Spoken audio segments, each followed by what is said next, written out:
प्रिय आईन्स, पत्र पाहून आश्चर्य वाटेल तुम्हाला. म्हणाल फोन का नाही केलास. पण किती गोष्टी अशा असतात ज्या समोर नाही बोलतायत, शब्दांनीही नाही, डोळ्यांनीही नाही, आणि त्यातून आपलं नातं हे असं सासू सुनेचं. मी लग्न होऊन घरात आले, आता तुम्हीच माझ्या आई आहे असं समजून. माहेर सुटलं म्हणून हळवी झाले होते. वाटलं होतं तुम्ही जवळ घ्याल, तुमच्याशी मैत्रीचे नातं असेल माझं. दोघी मिळून खूप छान राहू एकत्र. पण मी आल्यावर तुम्ही माझ्या चुका दाखवायला लागलात. माहेरचं काही इथे चालणार नाही म्हणालात. चार चौघात स्पष्ट बोलायचात. मला तो माझा अपमान वाटायला लागला. आणि तुमच्या माझ्यामध्ये दुराव्याची भिंत माझ्याही नकळत मी बांधत गेले. आपलं काहीच पटेना. वाटलं वेगळं घर करावं.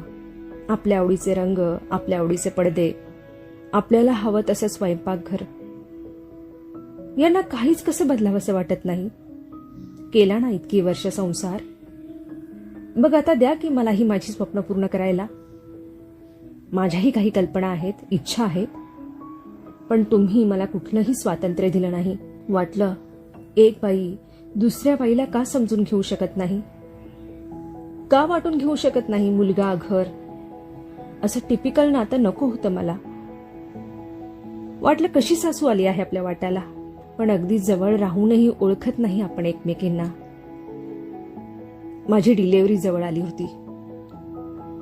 अमितला कामासाठी मुंबईला जावं लागलं. मला वेळेआधीच कळा सुरू झाल्या.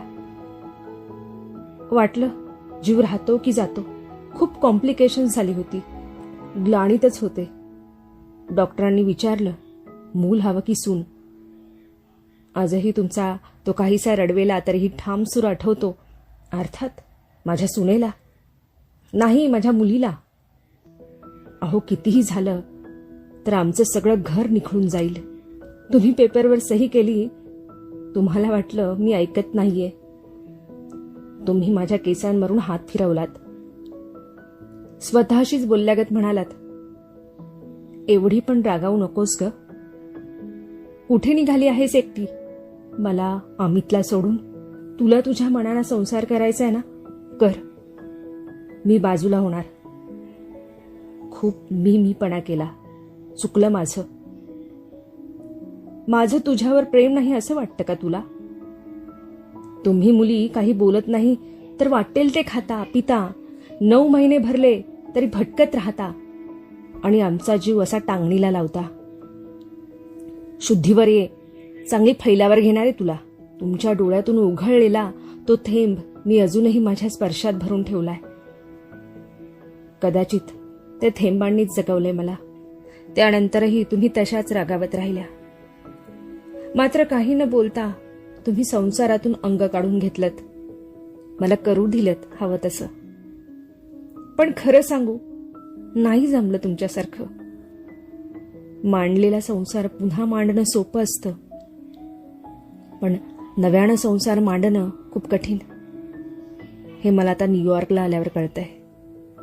इथे सगळं काही कोरं आहे, चकचकीत आहे, पण या घरात तुमचा वावर नाही. मायेला एक सुगंध असतो ते इथे येऊन कळलं. ती सकाळची पूजा नाही की संध्याकाळची शुभंकरोती नाही. लोणच्याच्या बरण्या नाही, साडीला शिवलेल्या दुलया नाहीत. दारात उभं राहून वाट पाहणारा नाही. आलीस का, चहा टाकते असे शब्द नाहीत.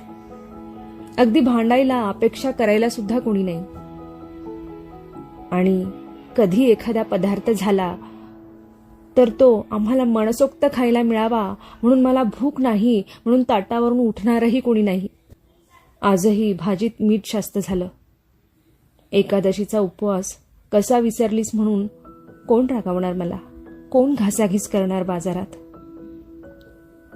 आणि कोण मुन्नूला रामायण महाभारताच्या गोष्टी सांगणार.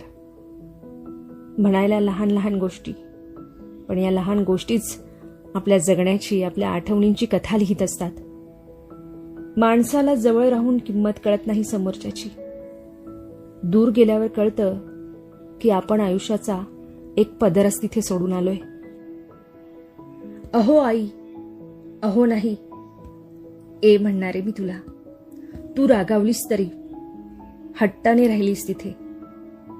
आम्ही इथे एकटे पडलो आहोत आणि तू तिथे एकटी. ये ना ग, नाहीतर मी रोज भाजीत मीठ जास्त टाकेन आणि वाट पाहीन की एक दिवस तू येऊन मला खूप रागावशील. सासू सुनेचं नातं या मिठाशिवाय अळणी असतं ना ग. मग ये ना, तुझीच सून.